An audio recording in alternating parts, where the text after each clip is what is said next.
बजे है 1:40 हो गए है बे और मेहंदी लगाए के कार्यक्रम चला थे दे इति बर बहू रानी यहाँ लगावत है बे। अब इति दीदी हम मोर में लगावत है बे। ये देखो ये दीदी हा तो ये दीदी हा अभी पहली मोर में लगाही फिर अपन हा लगवाही। और इति हमारे जीजा जी साथ में लड़का हा गोठियावत बतावत है ना। और जीजा जी ला ना वो गेम सिखावत है, रात कंदू बजे सुतत नहीं है गेम ही करत है। अच्छा एसी के रिमोट कंट्रोलर बतावत है। हाँ डरे हाँ आधा अधूरा मैं तैयार हो हाँ देख सकता हो भवन में हाँ, लेकिन मैं घर उठ से तैयार हो क्या हाँ पासे में था। फिर तैयार होए के समय मोला मिलत नहीं है, भाग दौड़ करे लागत है भाई तो फिर मैं जाता हूँ भाग दौड़ करत हूँ। अभी तैयार हो गया है ना मैं गुंजन एक सन पहने दीदी गलो कपड़ा एक रही से लेकिन वो कपड़ा आए नहीं है अभी तैयार हो गए है सब पीला पीला भी पहने हैं। और ये अविरल के आउटफिट है अभी के हल्दी तक एक करा पीला रही से लेकिन एला यही ड्रेस अच्छा लगे तो ये अपन चॉइस से पहनी से मैं में नाश्ता पानी चला थे देख सकता हो चाची बन के। ये सुबह में जलेबी पोहा तो सभी जन अभी नाश्ता में वही खाते हुए और बहनी मन आज बिना मेकअप के हाँ वह बेचारी मतलब फुर्सत नहीं मिली रात और मेहंदी लगाई था। अभी मन तैयार हो और बाकी मन अभी बाचे है वह सिलसिला शुरू हो गया। अब हम जाता दतेला तो ये देख सकते हो दतेला की तैयारी हो गई है वह हमन सब निकला था बस बाजा वाले भैया हाँ बाजा बजा ही ओखर बाद जाबो। कुछ भी चीज़ ला यादगार बनाए बर फोटो बहुत जरूरी है संगवारी वो कर सेती हमन में खिंचावत हन फोटो।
कर लिया और तैयार हो गए हाँ।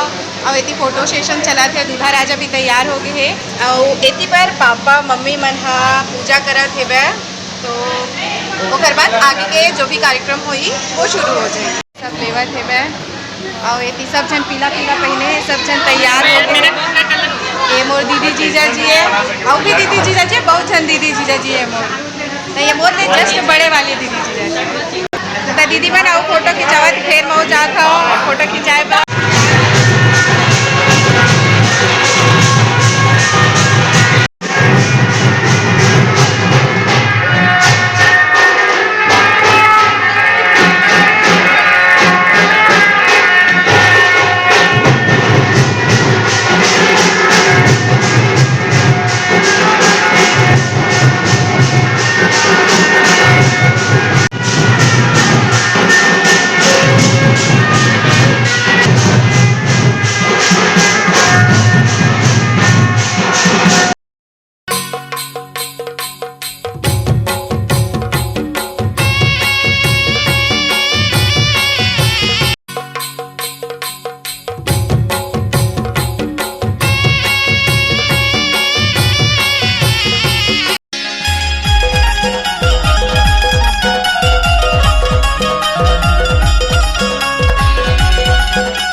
थे।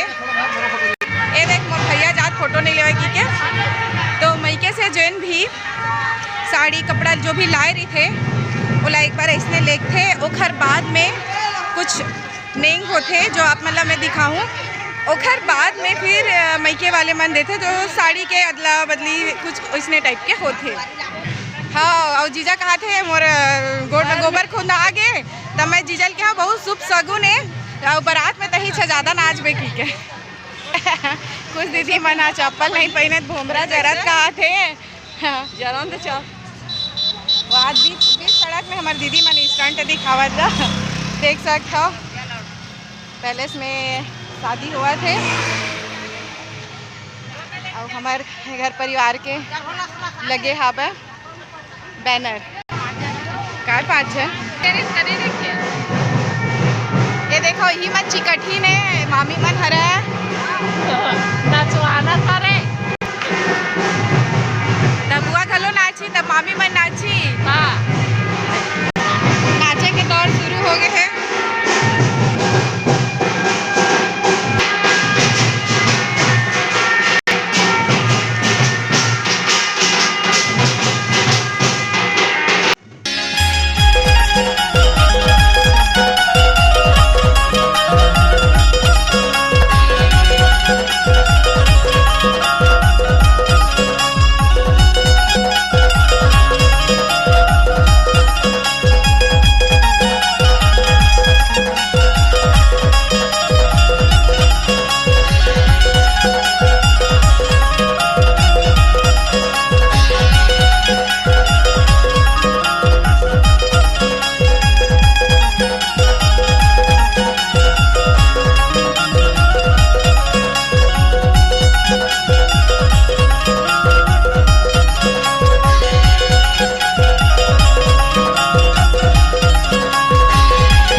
खवाई पियाई चलत है। वहाँ दे हमारे दो जन दमान बाबू मन आए हवे। अभी तो खाना पीना ही चलत है वह चाचा भैया मन फूफा मन। यहाँ हमारे जीजा खाना खा डरीच और हमला पूछीच नहीं है जीजा मन। हाँ, काबर नहीं पूछे पहले बताओ। हाँ, काबर नहीं पूछे जीजा ये दे। हाँ, हम पकड़ा गए मतलब। खा डरते हो, काबर नहीं खाते हो। और ये दूल्हा के सब आलसी दोस्त है दूल्हे। हाँ, ये देखो ये सब अगर तुम लोग बारात में नहीं नाचे तो फिर सोच लो। अभी आराम कर लिए हो और बाजा वाले लोग खाना वाना खा के सुस्त है। तो दूल्हा ला खाना खवा डे ढेरा।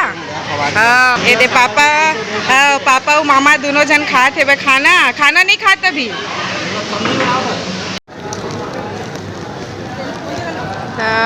के खवाई पियाई चला था अभी। और ये दे वैभव के शादी के लड्डू। कैसे दीदी वैभव शादी के लड्डू खात हज कि नहीं? जलेबी खात हज? हाँ। ते अभी खाना पीना सब चला थे।